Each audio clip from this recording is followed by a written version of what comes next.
with us Neeraja Ganesh, leadership coach and head of education initiatives as Aspire for Her, an organization with a vision to impact 1 million plus women and add $5 billion to the Indian GDP through increased participation of women in the workforce by 2025.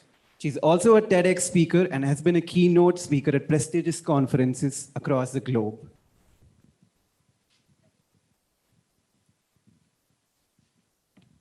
Good morning. Okay, that's, I think, very, very audible. Okay, I think you're seeing me, so you don't need that slide now, and yes. So I have a favorite pastime. I don't know how many of you have something similar. Every few weeks, I go and Google my name.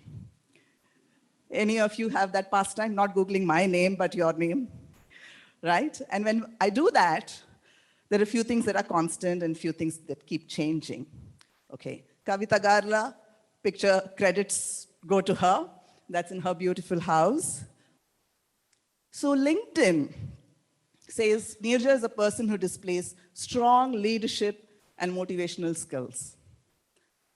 Women's Web, it's an online platform for a lot of content for and by the women, says I'm an author. Instagram says TEDx speaker who's passionate to bring about a positive mindset shift among women and students. Of course, also the men. Thank you for being in large numbers today. TED, it says Neeraja Ganesh, be yourself. That was the title of my TEDx talk. Zoho, it says, at this virtual seminar, Neeraja Ganesh will share her insights on project managers can enhance their communication skills. And Hope Works Foundation, one of the NGOs that I volunteer at, says I'm the corporate outreach lead and is also spelt as authenticity, a powerhouse of commitment. She makes many things possible for us.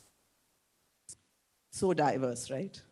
I mean, there's not one thing which is kind of common, I think, even in terms of the prepositions and adjectives. But this is how my CV read in 2017, just before I quit my corporate career. I have a 25 years of an IT career. Shekhar and I go back a long way in ANZ.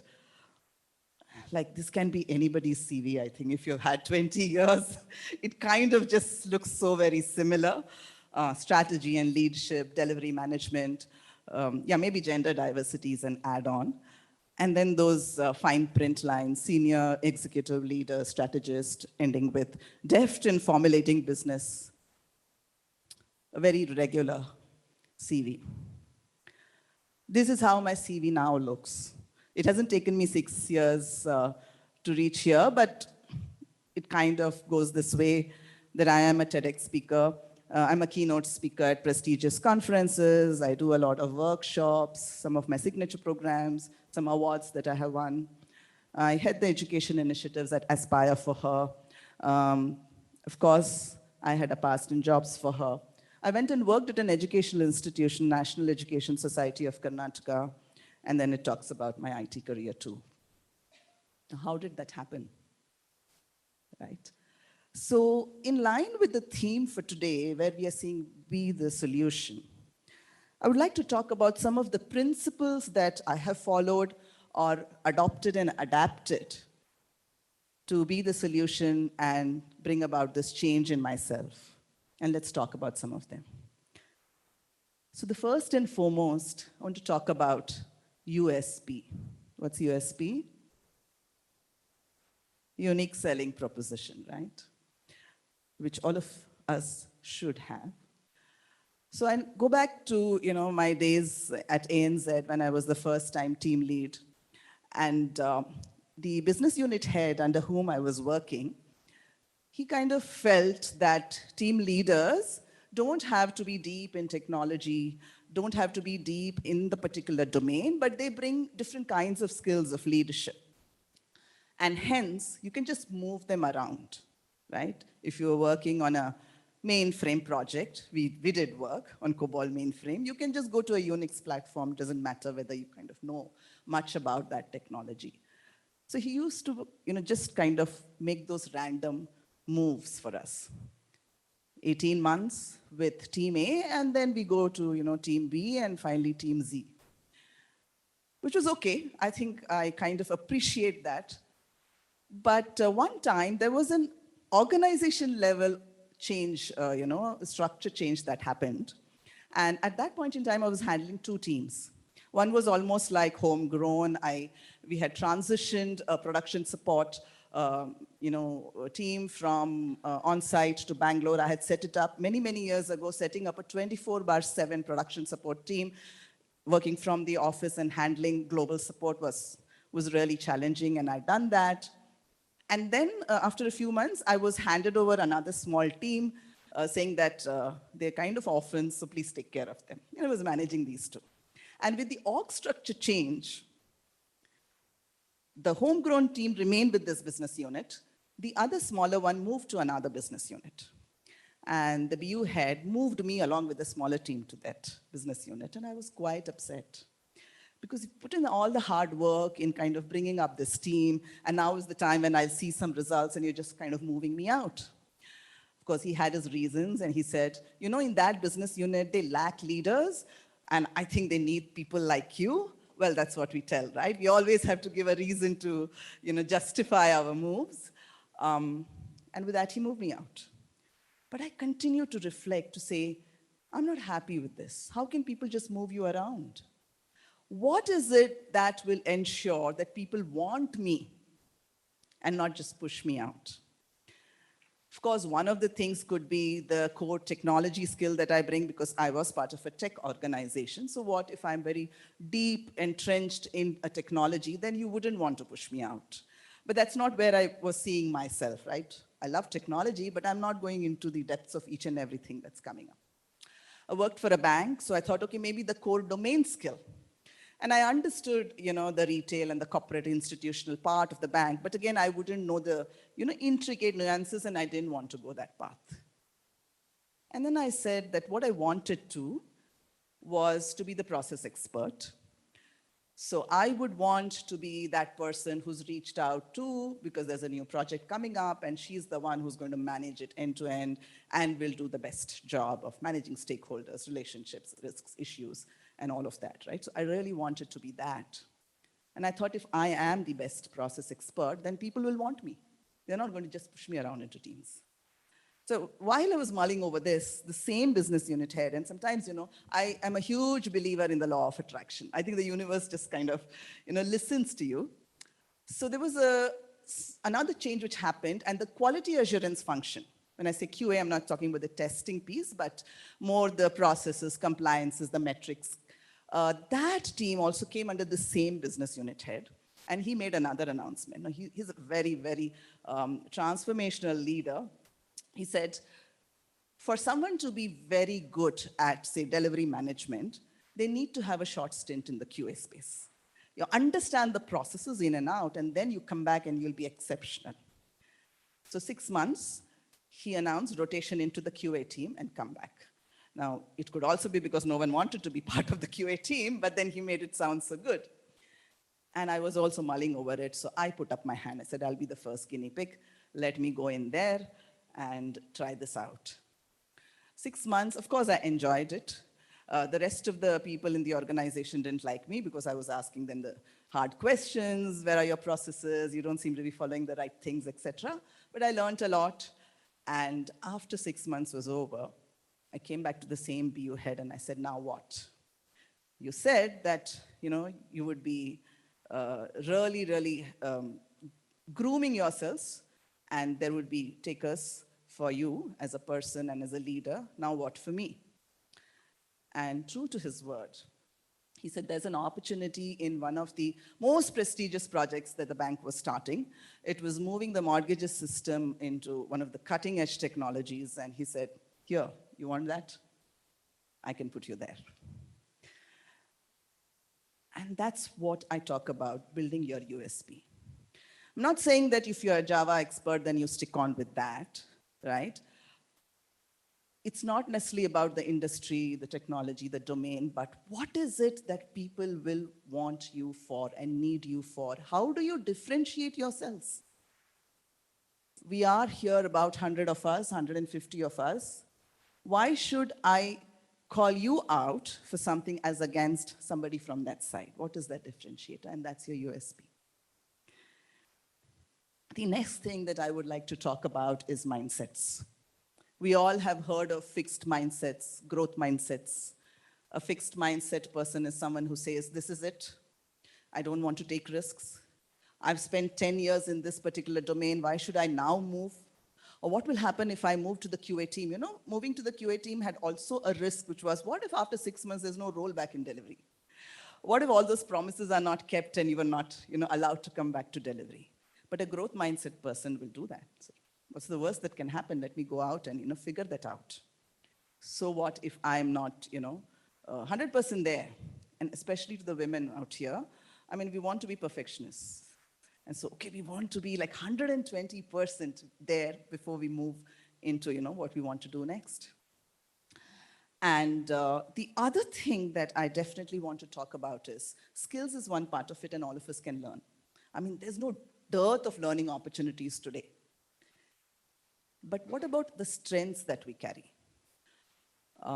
I heard this at another conference, and that's what opened up my mind. I was always cocooned in tech and banking tech, and all the conferences that I went to were banking and technology, and you had the same set of audience and similar set of speakers who would come, so you really didn't find very different things being spoken about.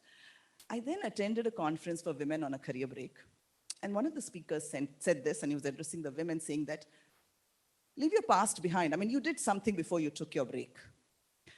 Instead of looking at the skills, can you look at the strengths that you carry? And as an example, what are your strengths? Are you a great problem solver? Are you really high on creativity? And after reflecting on your strengths, start looking at opportunities which could be anywhere. Doesn't have to be in the domain that you kind of, were in the past. And I thought that was really, really brilliant. So when I quit my corporate career, I went and first consulted at a small startup. It was just about 10 people, I think. I still remember there was this huge table, which used to be our work table. And I had all these youngsters sitting next to me. And this table would become the lunch table at 12:31. And then we would go back to, can you imagine in plush offices like this, where you have a nice cubicle and then suddenly you're sitting next to each other and they're playing loud music, which I don't understand, right? And you have to work. I stayed on there, and then I went to head the Jobs for Her Foundation. Again, a role which just came to me. Neha Bagaria, the founder of Jobs for Her, when she started the not-for-profit, she approached me and said, will you head it? I said, of course, why not? But then I said, I mean, you haven't even advertised. I have no clue how not-for-profits work. I mean, why do you think I can do this? And she said, I know you have the passion, and that's good enough. I stayed there for 18 months, and I really built the brand and, many, many things with the foundation, but I reflected on the statement the gentleman said at the conference, play to your strengths. What were my strengths? Having worked in a space of delivery management, my stakeholder management skills or strengths were huge. So I could really build partnerships for this not-for-profit foundation. My people management skills were fantastic, and hence I built communities for this, organization. My communication skills were good, and hence I did newsletters. At a not-for-profit, we are a very lean organization. You don't have too many people. There were some volunteers who would come and help me now and then, but the rest was just me. So doing their social media, doing their newsletters, doing all of the communications was with me. And I realized that I was a success there because I played to my strengths, not the skills that come, with the corporate avatar that I had. So have a mindset of growth to say, what's the worst that can happen? Let me try this out. Moving to learning, and all of us are, of course, forever learning, and we have to be curious learners. But one of the things that I had to do when I did move both to the small startup and then to the not-for-profit was unlearn. How many of us are willing to unlearn? From a space of being process-driven. Some of the people from Aspire for Her hate me because I said, documentation, where is it? Right? Can't live without it. Where is the email for this? Can't move ahead without that. And here we were so agile. What we spoke about in the morning was thrown out of the windows by afternoon, and now we had to kind of work on that. I had to unlearn all of that because you have to work that way and deliver. I unlearned everything and was open to pick up new things. And that kind of leads me to another part, which says, can we keep our ego aside? We have always been pampered. You kind of growing in the organization. People will come and say, okay, ma'am, we listen to you. Of course, we don't have a ma'am culture in corporates, but yeah, we'll definitely listen to you. What do you say? Yeah, probably this is something which we can do for you. Of course, you can do this. Too, when I went here, the for-profit arm was helping me out because I was a single person running the show. They were helping me with a few things, and I was also learning a lot from them. So there was this young girl, all of 24 years of age, probably half my age, who came and sat down to teach me how to do social media. Let me tell you, I got onto LinkedIn in 2016, just a year before I quit from the corporate, which was 25 years of corporate. So all I did in LinkedIn then was, once in a while, press the like button to some post. And this girl came, sat next to me, and she said, this is what you do, this is how you do, these are hashtags, content. And then after a bit, she said, you can't do this. She walked off. Can you imagine somebody telling me that at this age, and that to this chit of a girl? And I said, why not? Let me figure it out. Today, people kind of call me influencers of sorts on LinkedIn. But that comes from the fact that you are open to learning and there's no ego around you. So what? Whatever your past was. Things are changing today, and you have to adapt. You have to learn. You have to figure out, and you have to move on. I spoke about USP, a bit more, defined term for the USP is the personal brand. All of us do carry one. Whether you've intentionally created it or not, you have one. And that exercise of Googling for your name will tell you what is the brand presence that you have online. So again, narrate a story at ANZ when we had a new managing director. And when new leaders join the organization, there are a lot of meet and greets. So there will be a town hall of this kind, but then after that, for him to really or her to get to know the individuals, they would be broken down into smaller teams, smaller groups, and the meet and greets were happening. So I was part of this group, which was, and I was in the middle management then, which was the high potential women leaders of the organization. So we were about 20 of us who got to meet the new MD. And of course, we went around the table, and many years ago, so I wasn't this savvy in terms of how you meet a new MD. I said, I'm Neeraja Ganesh, and I head the Asia Pacific retail technology here, and that's about it. And I passed it around. Good 1.5 hours, good samosas and drinks that we had. And then we went back and sat down for work. After a few days, I saw an email from Fred, that new MD. The first line was, if anyone can do this, it's Neeraja Ganesh. So I said, okay, let me figure out what is this. So I went down the email trail, and it stemmed from a person who was in PNG, Papua New Guinea, one of the islands in Pacific. We were running at ANZ then something called as a breakout fest. It was like the India's Got Talent types, ANZ Got Talent. So you had to kind of fill out the application form and submit. If you were going to do a music piece, then submit your audio. So that was the process. And this man was trying to submit his entry, and it was not accepting. So he had gone up to the CEO at PNG, and India was the tech hub. So it just came to Fred, fix this, because there was a deadline. That night was the deadline for submitting the application. And Fred said, if anyone can do this, it is Neeraja Ganesh. And I was wondering, why me? I probably didn't even know that there was a fest going on. I'm the most untalented person, so I wouldn't even put up my hand to participate in something. But I don't know what the problem with this platform is, because I don't own it. But then when an MD says, and there's a deadline, you better do something about it. So I figured out who manages this. And I stood that night and got that issue fixed. I don't think I would have done that even for my own team, retail tech. If there's a production issue, I would have been at home and, just checking on calls. Next morning, we got a thank you note because this person was able to put in his application. And that's all I got, a thank you note. Now, I never had the guts to ask Fred why he said, if anyone can fix this, it is Neeraja. But I reflected on it. Two things. One is that when Fred would have been said, these are the future women leaders of the organization and these 20 women, I'm sure he would have said, why these 20 and not those 50 who are sitting on that side? And whoever was introducing would have told him before bringing him on that she is this and she is that. For Neeraja, it's always said she gets things done. Wherever, organizations, offices, homes, on the road, I get things done, and that's a USP I carry. So I'm guessing that is probably what was told to him. The second is I'd introduced myself as the Asia Pacific retail head. PNG was specific, so he must have thought, okay, chalo, she'll do it. Now, if you were to ask me, why do you need to carry a brand like that? How was it of use to you? Well, it just only got me a thank you. But imagine the scenario. Bangalore was growing. New teams were coming in. New processes were coming in. What if someone had said, that I'm going to set up team here. Now, can you just tell me who might be the best person to lead this? Fred would have said, go talk to Neeraja. She gets things done. And that's what your personal brand does for you. My favorite, networks. Personal brand and networks go hand in hand. So in my introduction, I spoke about a stint at the National Education Society of Karnataka, an educational institution. Many of us would be aware of National College here. It's a 100-year-old educational institution. How did I get a place there?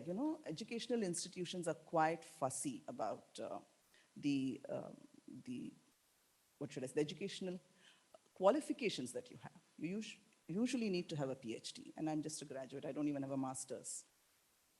So I'm part of many, many WhatsApp groups, so that's also a network, right? And on this one WhatsApp group, there was a message which said that National College Jayanagar has started 3 new courses. BCA in data science, BCA in IoT, Internet of Things, and there was another one on biomedical electronics. I was thrilled. I mean, I'm saying 2019, at an undergrad level, courses of this kind were not, heard of. And National College is where I did my PU from, so I was very thrilled. My, alma mater is doing this. I wanted to know more about it. A selfish interest also. My daughter also was very keen on pursuing data science. So I said, okay, let's figure this out. There was only the name of the person. Said, anyone is interested, contact this person. That's another mistake that we make, right? When we are writing messages, which we want forwarded in groups, we put our name. We don't realize it will go to 10 other groups. We have to leave our phone numbers, email IDs on that. That doesn't happen. Only the name was there. But I'm a huge stalker of people on social media. So using that name, I went and found this person on LinkedIn, messaged him, and I said, I would like to have a chat with you. He invited me to the college. And I told him, see, if I've got this new course, I'm sure you need a lot of help. You will need faculty members, you will need guest faculty, you'll need trainers to kind of train your faculty. You'll need some projects for internships and all of that. I have a huge network, and I can help you. As I said, a selfish interest to make this a good course so that my daughter possibly can come and study there also. He said, okay, I'll get back to you. And after 2 weeks, he invited me again. He said, we've created a role for you. You wanted to do this for data science, we want you to do it for the entire institution. And that's how I got the role of director relationships. And that's where your networking comes, which leads me to creating opportunities for yourselves. All of these lead to that ultimate of opportunities. While we can sit over there and say, oh, that didn't come to me. I wasn't even aware that such a thing was happening. Or I put up my hand, but they just didn't even look at me. Can you create your own opportunities? And that's how I've created every opportunity for myself when I was in the corporate to when I stepped out. I have no grooming in terms of how do you work in a startup, how do you do freelancing, how do you go to a not-for-profit in an educational situation. But you create your own opportunities, including the opportunity that I created to be on this stage today. Through my brand, through my network. I do want to talk about 2 stories of how people became the solution. So let's talk about this organization, Aspire for Her, and the lady behind it, Madhura Dasgupta Sinha, the CEO and founder. She was also in the bank for 25 years. And every time we look at the gender data, if you were to read one of the reports with the World Economic Forum puts out, the gender gap data, India is ranked amongst 140, 150 countries every year. Where do we find ourselves? Anybody? Top, middle, bottom? We are in the very, very bottom. Last 2-3 years, we were in the third from the very bottom. This year, we've gone up a little, but we're still in the very bottom. We can always keep cribbing about it. You can say, nobody does anything for women in the company, nobody does anything for the women in the country. This is ridiculous. But she said, I'm going to be the solution. I'm going to create Aspire for her, which is going to take this problem head on. And in 3 years, the slide couldn't contain everything else. You go to the website, you'll see what all is happening. Another story that I would like to bring out is about HopeWorks Foundation, the NGO that I do volunteer. And I think VMware, of course, is associated with both HopeWorks as well as Aspire for her in some ways. So Jacinta Jayachandran, the lady you see there with Ms. Clinton, she went back to her school. Many of us do that, right? We go back to our school after a few years to see what's happening, and we want to give back. So she studied at St. Euphrasia's here. It's a school for economically marginalized girls. So when she turned 50, she walked back into the school. She didn't walk back. She drove back to the school and went there and spoke to the principal, saying, I want to do something for the school. The principal looked at her. She had come out of a fancy car, and she said, is that your car? She said, yes. So you studied here? She said, yes. And she said, can you teach my girls hope? Because all they think about is that they will at best be like their mothers who are housemates, if that be. Can you teach them hope so that they can also hope to come out of such cars in the future? And she said, I'm going to start HopeWorks Foundation. 4 years now. Yesterday, Kavita and I were there at their celebration of the first batch of graduates who came out, 19 of them. And what a sea difference you see in those girls. Either I will find a way or I will make one. And that's what we mean by be the solution. I spoke about some of the key principles that I have followed or adapted. I'm sure there are many in your minds, but I thought with some of my stories and some of the other stories, you can possibly start thinking of how can you be a solution in any situation, at home, at work, in the community. Thank you. Thank you so much for that wonderful and enriching chat, Neeraja. I would like to open the floor up for Q&A, including the participants on Zoom. If you have any questions related to the talk that we had or anything that you already know about Neeraja and you want to discuss with her, please go ahead. Raise your hand and we'll make sure we get a mic over to you. Happy to be connected with people on LinkedIn. Thank you, Neeraja. Yes. Any questions? Yes, the gentleman right here.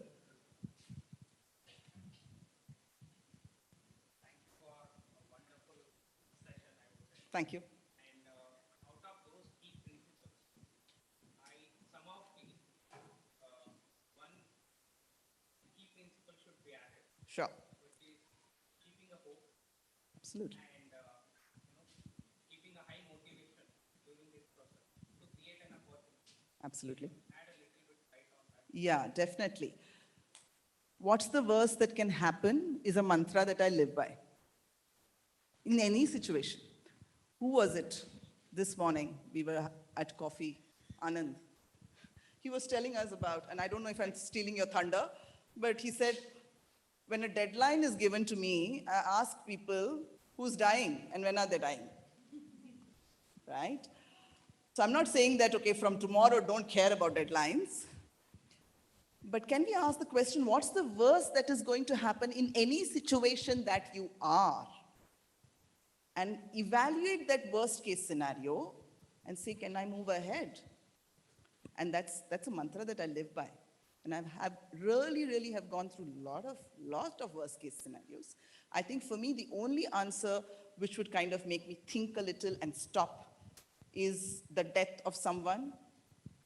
If whatever I do will result in, a really health hazard of someone, or, not necessarily me, but anyone, then I'll probably stop and pause. But if it's going to, have a showdown with my boss, if it's going to lead to, somebody telling things about me on social media, doesn't matter. Because if I believe in this, I would like to. So I think that's the mantra that I live with. Now you could call it hope. Hope works, kind of, lives by that. So I think be positive. There is a, what do you call it? You can be positive, you can be negative. You have to be practical. I'm not saying that, oh, just keep thinking the best is going to happen. Be practical and do the things that are required to move ahead with some of those mindsets. But yeah, there's always, hope at the end of the tunnel. Keep doing that. I also say that even if you can move ahead by 0.5 millimeter every day in what you're pursuing, that's good enough. Don't pause and stay there. That 0.5 millimeter is also good enough when you kind of look at it. So I showed you my journey of the last 6 years, right? It has happened millimeter by millimeter. But I've always kept, the hope alive. So I was, doing the vote of thanks last week at BCIC's, Bangalore Chamber of Industries and Commerce. There's Women Leadership Awards. And one of my role models, Pankajam Sridevi, she is the managing director at Commonwealth Bank of Australia. Soumya knows her well, I'm sure. She said, Neeraja, what a transformation. In 2017, when I was quitting from the corporate, I had gone and spoken to her and said, I don't like all this travel and I'm going through things at home, so I'm really going to quit. And she had given me a lot of advice around you should not quit. Of course, there are things that we do and we don't do. And after that, she'd called me so many times, offering me roles of different kinds. And every time I said no, because I was very clear about what I wanted to do. And she said, what a transformation. But the transformation has taken those millimeter, movements, keeping the positivity in the mind. Definitely. Thank you for adding that. We have a new question from one of us from Zoom. We have Lakshmi saying, like it so much, all the experiences Neeraja ma'am shares. Any tips for post-COVID recovery to get things done with teams online more and more than going on-site or offline? So I don't understand the question too well, but I'm just assuming that it's a difficult situation when you have teams online, you don't get to meet them face to face. It's a different kind of an interaction, when you meet them every day and the bonding, etc. And let me quote Aspire for her. I have Subha and Preeti here. I don't know if there are more people from AFH here. It's an organization started in 2020 in the thick of the pandemic, and we don't have an office in the 3 years that we have been. We have people across the globe who work for us, who volunteer for us, who support us. And I'm not saying that we haven't had issues and we haven't had fights, but we have bonded well also. And, that's the thing, right? You got to challenge some of the things and you got to kind of accept a few things. It's just like how you do it when you are in person. It just needs a little more, perspective and understanding of the person on the other side, which means get on to more Zoom calls with them with no agenda. But I think if you are able to paint the big picture to anybody, right? It's not about, I want you to fill this Excel sheet and give the job and say, I need it in the next half hour. It could be the most monotonous job, filling of an Excel sheet. I'm sure how many of us keep doing it. But if you paint the bigger picture to say, the data that comes through this Excel sheet is going to be used to decide about an important policy of the organization. Could be, do we move back from hybrid to completely work from office? That is a big picture, right? Everybody will do it.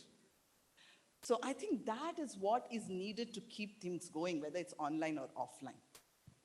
The motivation comes from the fact that I am part of that picture. What I contribute makes that small difference in that big picture. That's what keeps us going at Aspire for her. That's what keeps us going at HopeWorks and everywhere else.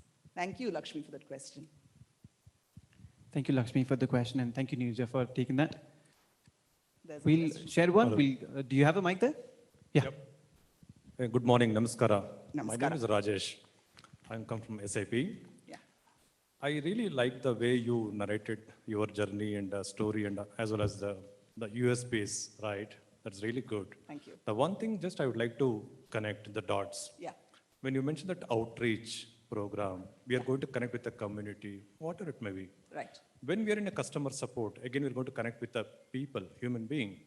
I am a firm believer when we have more exposure, experience, and connect of this outreach or community, it is going to build good amount of leadership skill to connect with our customers. True. Is that true? See, connecting with anyone, be it a customer or, the person in your organization, is more, I think not a skill, but it also stems from the heart, right? As I said, do you really believe in that vision? Do you really believe that the customer is going through a pain point? Right? When you look at the tickets that are raised, and some of them would be like, yeah, some of them would be, I remember this from the good old ANZ days when I was managing one of the production support. We had said, can you please tell us exactly what is coming on your screen? And didn't have the tools that you have today, right? So everything came through emails, and this person, he kind of said, he called, he said, okay, I'm going to tell you. And English, was not the language of choice in many of the countries that we were supporting. So he actually said, press the key, enter, and 1, 2, 3, 4, 5 dots, okay? So that is what he is seeing.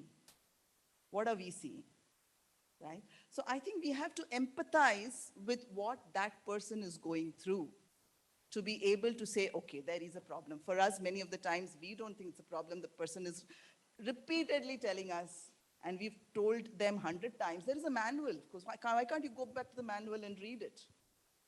So that aspect of understanding where he is coming from, where she is coming from, what are they going through, that's what is the connect. Leadership skills, obviously, process, obviously, but I think keep all of that aside. If we can really understand the other person's situation, I think we'll be able to solve that problem much better. Maybe we don't give the solution. That person himself or herself will find it. I think that's very, very important. Yeah, absolutely. Thank you for that. Thank you. I did get a signal. We still have time. Thank you, Neeraja. Definitely agree with the points you're making about empathy. We have a question here from the audience. Thank you so much. Neeraja, I loved whatever you shared. It is very, very inspiring. Thank you. I'm Neha. I work in Dell Technologies. I'm also into a management role. So when you said you knew you were a guinea pig getting into a QA leadership role, and how did you stay motivated in those 6 months, even though you knew that you will face resistance from the team you are heading? So can you share some tips on that? It will really help me. Sure. I'll again narrate a story. So Neeraja is a huge storyteller, right? So the story goes back to one of the times when there was a huge organization restructure at ANZ. And usually organization restructures, what we had seen is, okay, 5 roles called differently, or decentralization, and then we decide centralization is the best. That's the max. That's all that you have seen. So during this restructure, we just kept waiting. I knew that the decentralized was becoming centralized. So I was heading something called as a workforce management team. It was new in the in the industry at that point in time, and I was heading it for Asia Pac. And there was people heading for Australia and et cetera, et cetera. And then they decided, let's centralize all of this. So one thing I was very, very sure about, that I'm not going to get the leadership role. Okay, why? The Australia person will get it. I know that, right? But then all of us curiously are waiting for which role we'll get under that. And the day the org structure was announced, I was called by the person who got that leadership role. And I was told that there's 6 people, because each of the business units had a workforce management head. But in the new structure, there are only 5 roles. So they did what was called as a spill and fill for the very first time in Bangalore. It may have happened, other places. What is a spill and fill? You spill out all the roles. So none of us have a role. All the boxes are vacant. And then to fill, they followed a process of applying for the roles. So each of us could apply for 3 roles. And then there's a committee who will decide whether we fit any one of those. Or they may choose to give us another, they feel we are not suited for any of these. Or they may decide that we are not suited for any. And then organizations have their way of managing this redundancy, right? So he told me this, which was a shock. Okay, it was an absolute shock. And if you don't apply, which means you have a week for this process, After a week, the process was that then you had to exit because you didn't apply. If you applied and still you didn't get, you exit. If you applied, you got something and you didn't accept, you exit. 6 days. Okay. Now what do? Added to this, the roles were all at a grade lesser than my grade. Everybody else was at that grade, the lesser grade. I was the one who was at a higher grade. Now, would you be motivated enough to apply for a role which is at a lesser grade? I came out and we spoke to some people and said, buy time. 6 days is also time, right? There's no job waiting for you outside. Buy time, so apply. I hated it, but I applied because you had to buy time. And I got one of the roles. Now, if I said no to it, I had to exit with no job. So I accepted it, but I was like miserable in the organization that I had already served about 14 years. So I called the MD. I went and spoke to him, and I didn't know him. I just didn't know him. I do such things. I just kind of took an appointment from him, and I said, after 14 years, this is what is done to me. I'm really, really upset. I don't want to stay in this organization anymore, but I thought I must tell you this. So he asked me one question. Why is it that you've stayed on here for 14 years? Has it been a joyous ride for you? There was nothing that went wrong? I said, no, of course. There's always ups and downs, always. Why did you stay on with those ups and downs? And I said, there are certain priorities that I had. So one of the things I didn't put in there was the priorities that you live your life by. And one of the priorities that I had was definitely a good work-life mix, which the organization offered, right? Being ANZ, you kind of work Australia hours, and then you could go home, and then if you had to log in, then you log in. Later in the night was okay, because there's no one, kind of doing calls to you in the late night and stuff like that. It kind of worked out for me. So he said, what is the guarantee that when you move out, you will get all of that, right? So he wanted me to go back and reflect as to why I really want to quit. It's an emotional thing, but you never know what's going to happen outside. And he said, why don't you speak? My husband will never give me a solution or an advice on this, because then tomorrow I'll say, you told me so. And in-laws, of course, parents don't really understand this. And daughter was too small. He said, no, nobody's small. I think you should have a conversation with her. Ask her whether she would like a mama who comes home at 6 or a mama who comes home at 10. That's good enough. You'll get some answers. So I reflected that and I came back. And then the next meeting, he said, so have you thought about it? He said, whatever you say, I will help you. You want to quit? I will help you get a job outside. You want to stay on? We will see can you get you a role which gets back to your grade, original grade. So I said, I've reflected and I think I'll stay on. And he told me this story. He said he comes from a services company and he'd gone into this captive ANZ. It's an extremely different, setup. When you're working in services, you know the kind of pressures and the challenges and the excitement that comes with different clients, etc. In a captive, you have only one client, and it's a little more, kind of controlled. He said, I really hated day in and day out here because there is no such excitement, no adrenaline rush. But when I took the decision to move, before that I reflected, because the kind of life that I was leading was one which had no family interaction. I would go at whatever time in the night, don't meet my family, and I really wanted family time. So I wrote down my priorities on a sheet of paper and I put it inside the cupboard. So every day when I go back in the evening and I'm like, what am I doing here? Because it's not giving me that excitement. I open the cupboard, look at the chit to say, are my priorities being satisfied? And my priority, top one, was family time, which was being satisfied. I would kind of make peace with it and move on. So when I went to the QA team, there was a priority of becoming the process expert and nothing else. There can be many questions that will come, oh, what if I can't come back to delivery? But what if I love the place and I want to continue there? That also is a what if, right? So ensure that you know your priorities well, and then you work with that. To the women, I largely say, and I'm sure the men also, when it comes to work life, should I, shouldn't I always say, what's your priority? If at this phase of your life, and I have gone through, right? I have gone through my daughter who's 21 now and started work. I've gone through a phase when she was just born and I would not do anything after 6 in the evening for the office. to a phase when, the challenging project took me, on site. I'd never traveled for 9 years at ANZ, and then I went and said, okay, now I have to a phase when she was in her teenage years, and I refused a role which was so prestigious because I knew with the flexibility means evening calls at any given point in time, and I didn't want that because not that she was coming and chatting up with me every day, but I said one day if she wants to chat up with me and I'm on a call, maybe I miss that opportunity also. So you do go through all this. So priorities at every phase of your life will keep you motivated because you will go back to say, it is satisfying my priority number one. That's why I'm doing this. I hope that answers the question. Thank you. Thank you for that answer, Neeraja. I'm sure I speak for each one of us that we don't want to let this opportunity go of a TEDx speaker and asking questions. I would encourage each one of us to try to, the break that we have in the lunch break, Neeraja is here with us. Try to get some face-to-face time because I will get us moving to the next. Thank you for your time.